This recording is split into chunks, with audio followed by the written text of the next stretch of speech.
Aos queridas irmãs, aos queridos irmãos, nós estamos juntos em nova e feliz oportunidade para nos voltarmos para os temas dignos da doutrina espírita, ante os nossos estudos, as nossas divagações, as nossas consultas, aquele interesse precípuo, e nós nos voltarmos, não é? Para a nossa consolação interior, e essa nossa consolação está sempre presente no Evangelho segundo o Espiritismo, porque é o ensino moral de Jesus, terreno, onde todos os cultos, todas as etnias podem se reunir, porque é o nosso encontro moral, a nossa aprendizagem. Nós estamos nas nossas reflexões, dos nossos estudos, nos voltando para o tema Bem-aventurados os aflitos, é o capítulo 5 do Evangelho segundo o Espiritismo. Esse sermão das bem-aventuranças, que muitos autores espirituais, com aquele respeito e aquela dignidade, o Evangelho que Jesus nos trouxe, é tido como uma carta magna do cristianismo. Está lá no Evangelho de Mateus. E nós fizemos assim umas reflexões sobre o conteúdo vero do Sermão das Bem-aventuranças. E fomos encontrar realmente, nesse tema, nesse capítulo, do Bem-aventurados os aflitos, um composto, uma reunião de uma série de situações que fez com que Allan Kardec, dentro da sua racionalidade, evidentemente secundado pelas vozes da terceira revelação, nos trouxesse aí um número bem alentado de instruções. Nós notamos ali as instruções de números 18 a 31. 14 instruções. E essas instruções abrangem a maior parte, segundo estamos estudando, das nossas aflições. E Jesus, quando promulgou essa prédica, bem-aventurados os aflitos, seja junto à turba, junto aos seus discípulos, às margens do nosso saudoso, querido Tiberíades, trouxe a cada um de nós, devedores que somos da nossa própria consciência, uma série de circunstâncias que nos envolvem em nossas existências, e essas circunstâncias são as nossas aflições remotas, as nossas aflições atuais. Preocupado, não é? Todos nós nos preocupamos com essa síntese, com essa veracidade de bem-aventurança dos aflitos. Nós fomos buscar no próprio livro do Evangelho segundo o Espiritismo algumas sábias orientações de Allan Kardec. Né? Tanto assim é que a nossa querida Sueli Caldas Schubert, na obra Entrevistando Allan Kardec, faz assim uma pergunta a Allan Kardec, naquele trabalho primoroso que ela fez de fazer um estudo complexo da doutrina e, dentro de cada estudo, emitir determinadas interrogações a Allan Kardec como se ele estivesse presente. E ele estava em função, evidentemente, do trabalho que executou.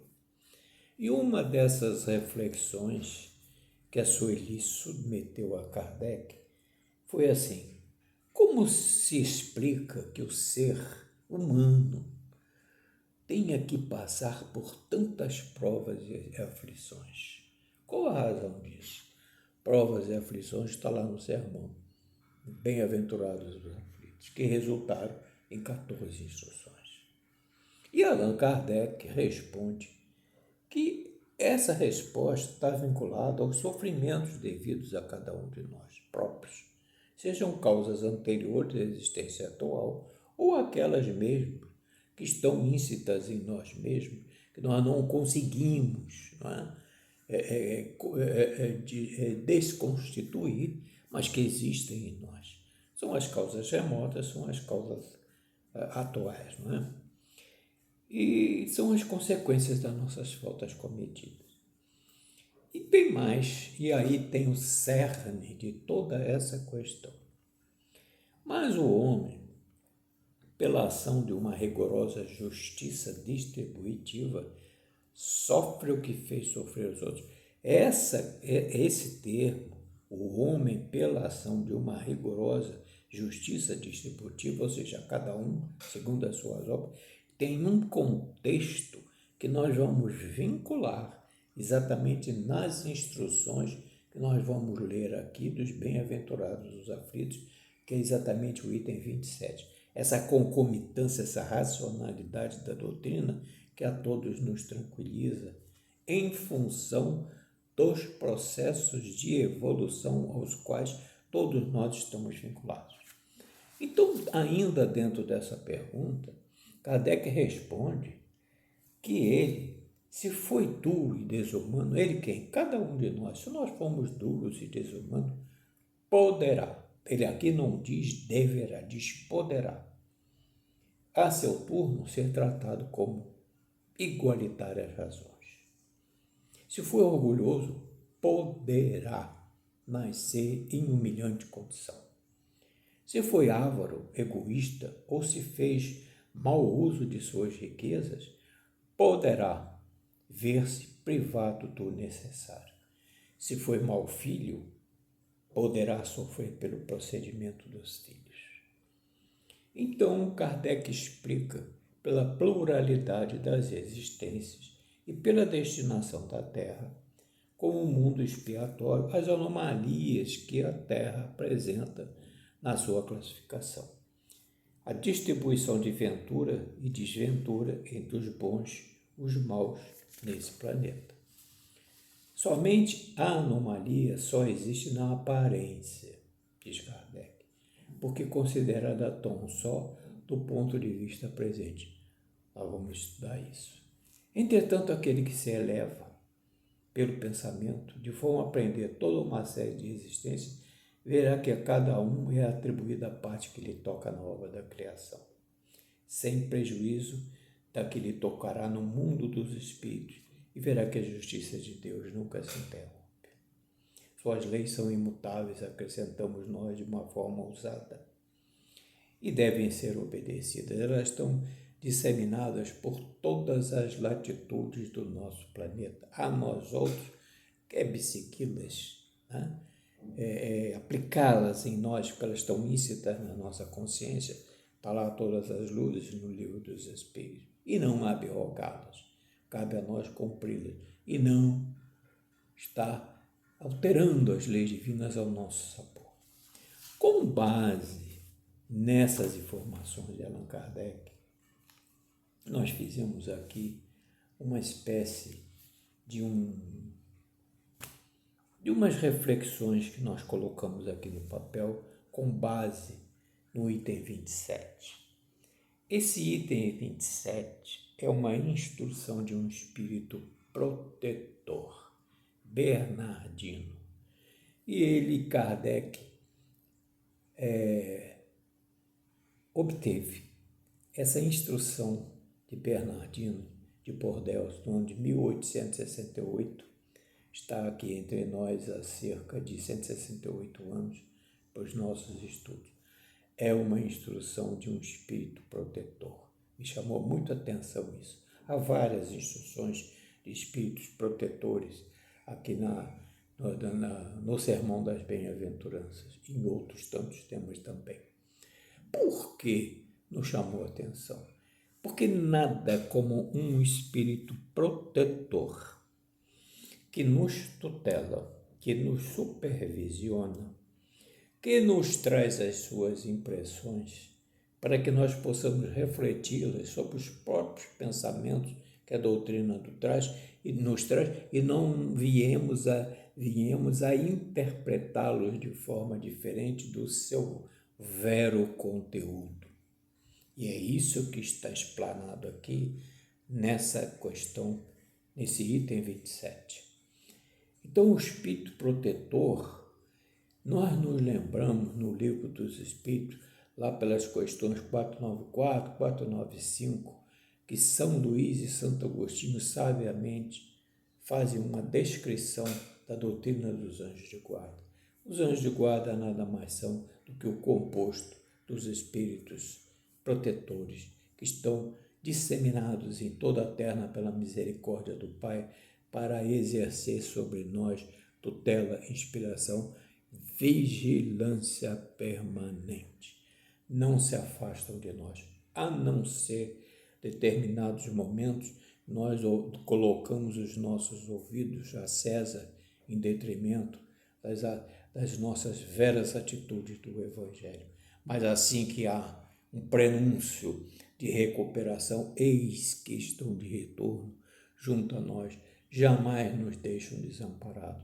É aquela porta que Jesus sempre orientava aos seus discípulos nas suas preces. O Pai não nos deixa órfãos.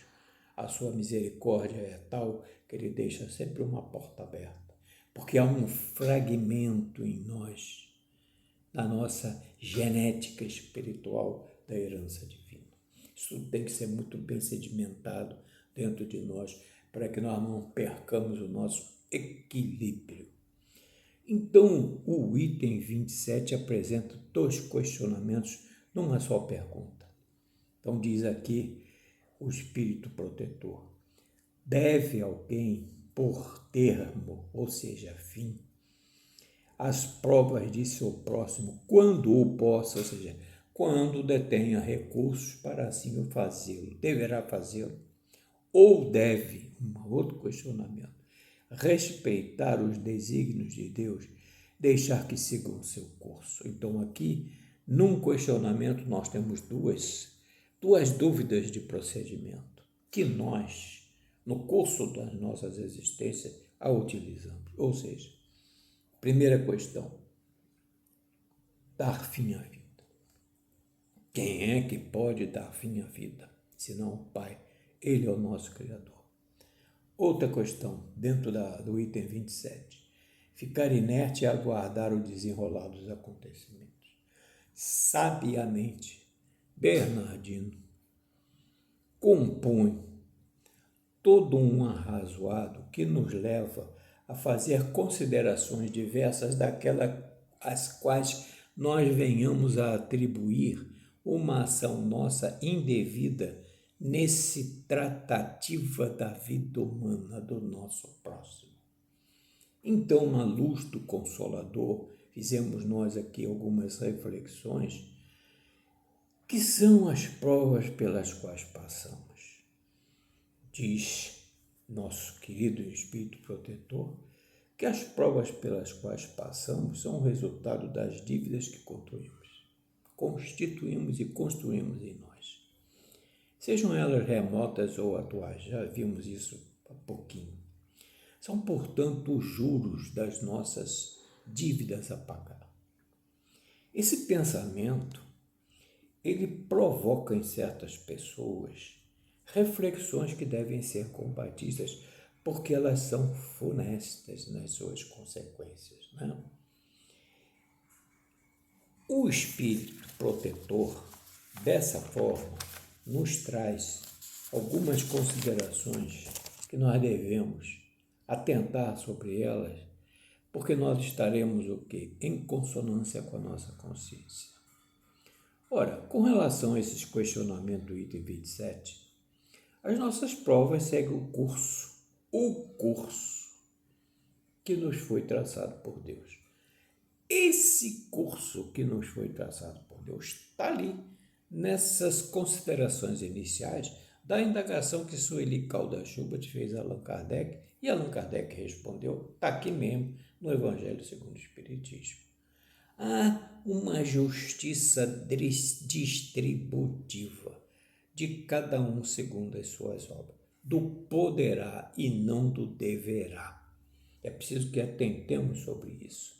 As palavras têm que ser devidamente mensuradas para que não tomemos nós um curso pelo nosso próprio livre-arbítrio, indevidamente em função da condição vera daquilo que nos rege.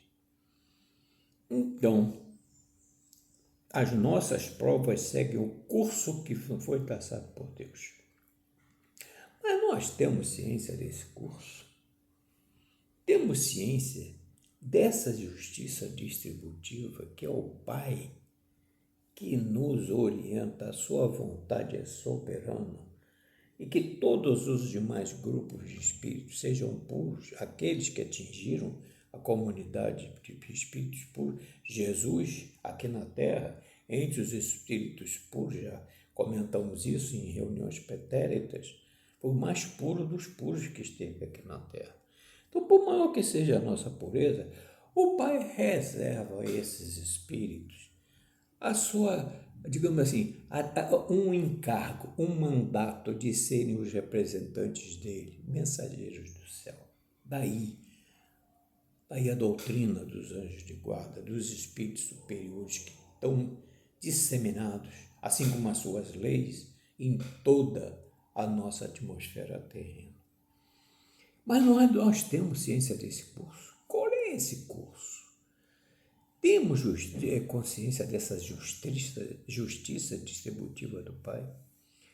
Até onde tem ela a justiça distributiva e aonde ela irá? O Pai deixa sempre uma porta aberta à redenção de seus filhos. Como é que nós podemos penetrar nessa ciência de Deus que nos criou simples e ignorantes, sem nada saber, nos dando uma missão, que é de nos aproximarmos dele, está lá no 115 do Livro dos Espíritos, através da verdade, cada vez essa verdade mais nos aproxima de quê? Da nossa evolução, da nossa prosperidade, da nossa perfeição, e mais dele nos aproximamos. Então, essa porta que o Pai nos traz é Jesus. Jesus, com relação aos seus discípulos, já dizia: eu sou a porta, ninguém vai ao Pai senão por meu intermédio. Eu sou a porta, instruía a seus discípulos e a turba que ouvia às margens lá do nosso querido Tiberíades.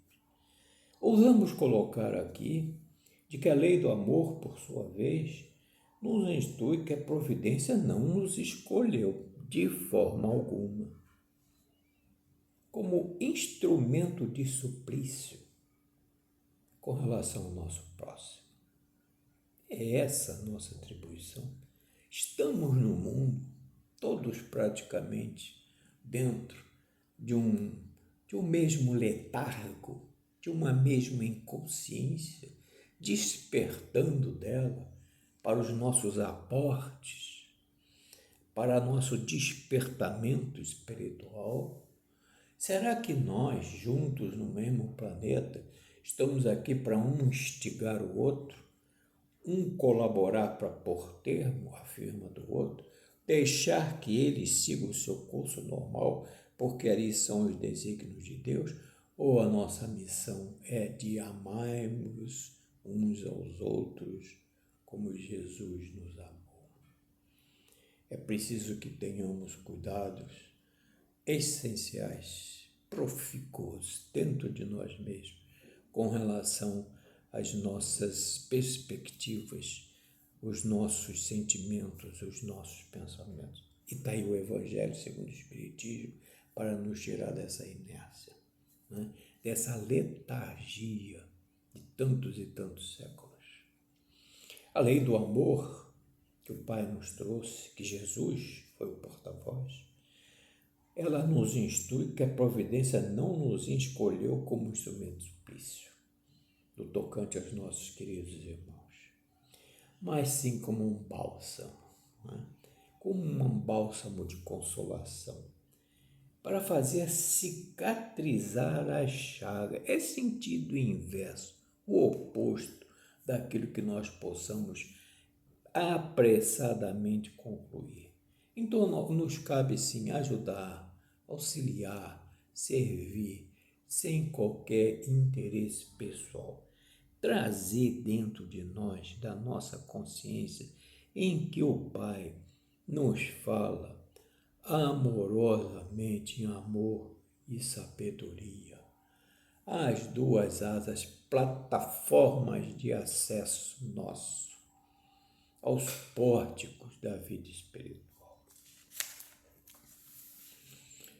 Por essa razão, nós vivemos juntos. No mesmo planeta. O Pai aí nos colocou para nos estimarmos, nos amarmos, fazermos o bem que pudermos junto ao nosso próximo. Lemos algum tempo atrás, e já fizemos um trabalho sobre isso, de que o amor é fragmentário. Isso nos chamou muita atenção. Por que ele é fragmentário? Porque todos nós temos que aprender uns com os outros. Cada um de nós tem um fragmento, um sentimento, né, dentro de nós do Pai. Dentro da nossa genética, nós encontramos um que é humilde, o outro que é tolerante, o outro que é trabalhador, o outro que tem bom ânimo, o outro que se volta para as coisas do espírito imortal. Outros tantos têm dentro de si, guardado nas suas devidas proporções, adormecidos, todas essas virtudes que o Pai nos traz como herança divina, por ser Ele o nosso benfeitor maior. Então, todos temos que aprender uns com os outros, porque todos possuímos um segmento do amor. É algo como se fosse uma sinonímia de fragmentos do amor, não é? É a nossa união em Deus, resumindo o todo. Indaguemos a nós mesmos quais os recursos que o Pai me colocou para suavizar o sofrimento do nosso próximo, do nosso irmão. Vejamos se as nossas consolações morais, se o nosso humilde amparo material, por mais simples que ele seja, a inspiração que possamos receber, inspiração, tutela, vigilância permanente, que nós não estamos sozinhos, não estamos órfãos do nosso Espírito protetor. Que Santo Agostinho e São Luís, lá no Livro dos Espíritos, trazem, como já falamos, a doutrina dos anjos de guarda. Então, nós precisamos dessa inspiração, possamos recebê-la para ajudá-lo a vencer as provas de que padece com mais suporte, com mais força, com mais resignação, ou seja, energia, paciência, resignação. Quem sabe se o Pai não nos colocou nas mãos os recursos de fazer com que esse sofrimento seja minimizado? Ousamos nós aqui colocar, ou cesse, não é? Por inspiração divina. Se não nos cabe, por inspiração, deter o mal e substituí-lo pela paz. Ajudemo-nos mutuamente, porque nós não estamos juntos sem razão. E, de fato, todos caminhamos juntos. O cenário do cristianismo primitivo, dos primeiros tempos, lá, aqueles primeiros dias dos anos 30 da era cristã, não mudou muito, não está muito diferente do mundo atual que nós vivemos. Basta que nós liguemos uma televisão, nos voltemos para as notícias da mídia. Recentemente estamos vendo essa situação tão triste lá no Afeganistão. É o mundo que nós vivemos. É essa supremacia do homem sobre o próprio homem. Do poder de mando e gestão sobre aqueles que estão numa posição mais frágil. Mas a misericórdia divina, um dia, vai estabelecer entre todas as religiões que existem no mundo que Jeová, Alá, Deus são uma única e mesma pessoa. Estaremos de mãos dadas, voltados para esse sublime sentimento de amor, para que nós façamos esse trabalho de introspecção interior, lapidando as nossas virtudes que estão adormecidas, para que nós não venhamos a prejudicar o nosso próximo, não venhamos a invadir uma civilização, que venhamos a fazer com que dentro do nosso todo Deus esteja presente através de Jesus, que é o governador e protetor espiritual do nosso planeta. Estamos cansados de ver no mundo todas essas incursões negativas, que na verdade é a era de transição. É a era em que cada um de nós, individualmente, em grupo, em civilização e sociedade, passamos por esses arroubos negativos do orgulho, do egoísmo, da vaidade, da prepotência, da supremacia do homem sobre o próprio homem. Quando nós sabemos que nós somos aqueles simples ignorantes, advindos lá da criação do Pai, buscando novos aportes de evolução espiritual. Ajudemo-nos assim e nunca nos consideremos instrumentos de tortura, mas de benevolência, de indulgência, de perdão.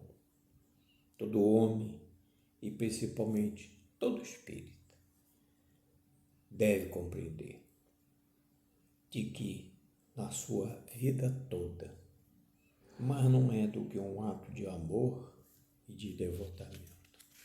Isso nós vamos aos poucos fazendo essa nossa lapidação, nos incorporando às campanhas, aos movimentos do amor e da caridade, íncitos no nosso planeta, e que vamos superá-los, não é?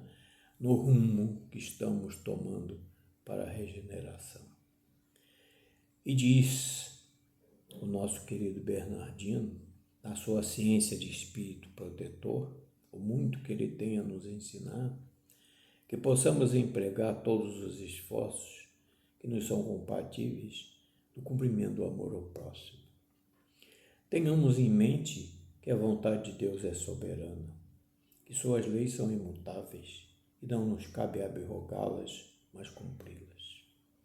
A nossa consciência, onde estão vinculadas as leis divinas, ela não nos advertiria o imenso orgulho que ainda é existente entre nós, que não nos cabe revirar, diz o Espírito, a arma dentro da ferida, ou seja, aumentar a dose de veneno nas vísceras daquele que está sofrendo, sob o pretexto negativo de que tal é a sua expiação.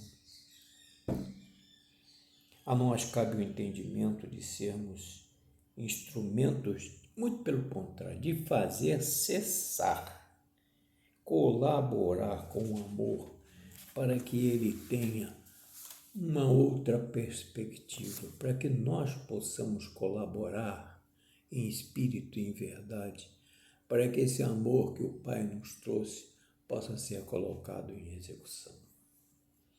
Resumindo, as instruções do Espírito Protetor, não sem razão, tal como ele se dá a conhecer, diz ele, todos indistintamente estamos na terra para expiar, mas todos, sem exceção, devemos nos esforçar para aliviar a expiação dos nossos irmãos de acordo com a lei de amor, de justiça e de caridade, de onde emerge luminífera a benevolência, a indulgência e o perdão.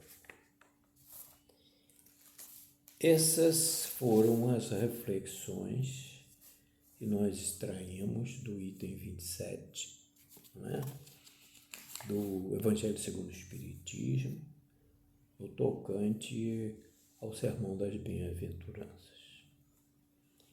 Aqui, com muita emoção, nós fizemos esse trabalho pedindo a Deus perdão pelas nossas faltas, pelos nossos descaminhos, pelos nossos procedimentos ainda vinculados à matéria. Temos muito a aprender, não sem razão, como diz o nosso querido instrutor espiritual, espírito protetor, estamos juntos no mesmo planeta, aprendendo não as iniciativas, não a rotinação, não os princípios de abrogação das suas leis, mas do cumprimento delas. E enquanto isso não ocorrer, nós estaremos estacionários, evidentemente, não retroagindo, mas retrógrados. O espírito não retrógrado, mas estaremos como se fosse um peão que gira, gira e não sai do lugar. E essa não é a nossa missão na Terra. O Evangelho segundo o Livro dos Espíritos tem um capítulo da missão de cada um de nós aqui na Terra.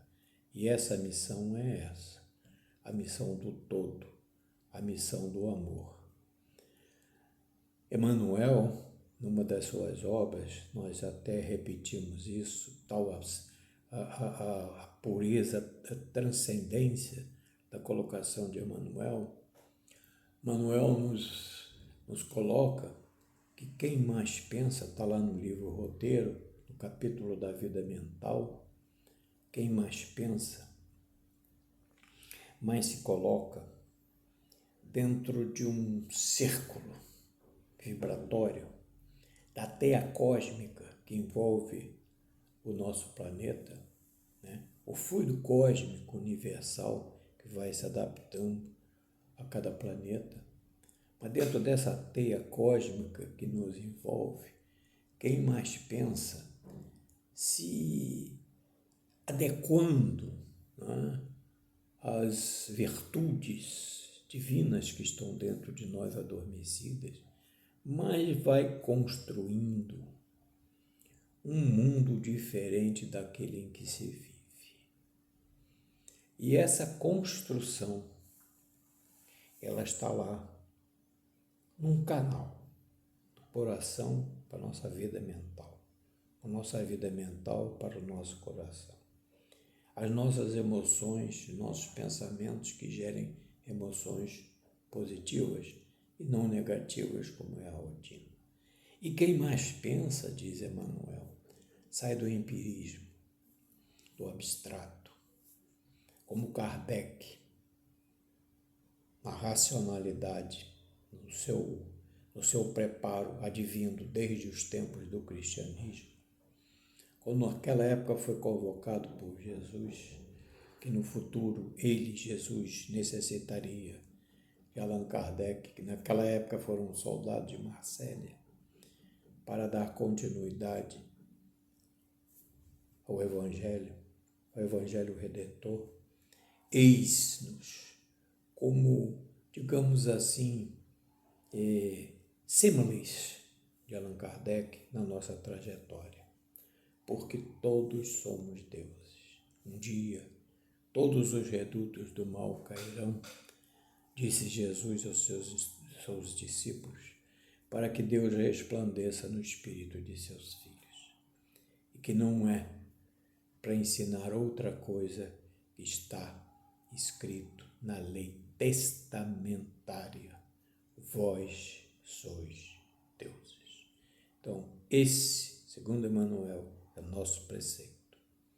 É a nossa missão, missão dos espíritos na Terra, está lá no livro dos Espíritos. Sair do empirismo e nos tornarmos médiuns ativos, contínuos da inspiração divina, dos nossos espíritos superiores, dos nossos anjos de guarda, né? Na nossa trajetória terrena, trabalhando interiormente, sendo esses mensageiros do bem, concretizando realizando como Jesus, que trouxe o ensino moral. O eixo do ensino moral de Jesus é a vida futura. Sem as prédicas de Jesus consolidadas na vida futura, o que seria o ensino moral de Jesus?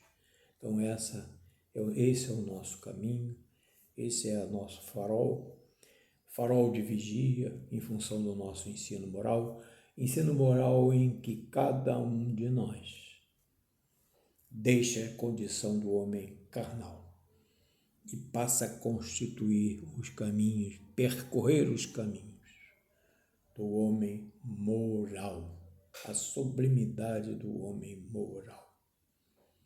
É a nossa torre de vigia,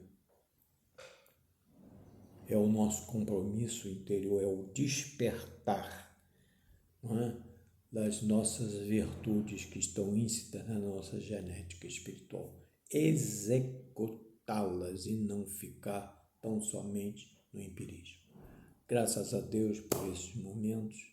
Estejamos na paz do Senhor, que a misericórdia divina a todos nos proteja, agora e sempre. Graças a Deus.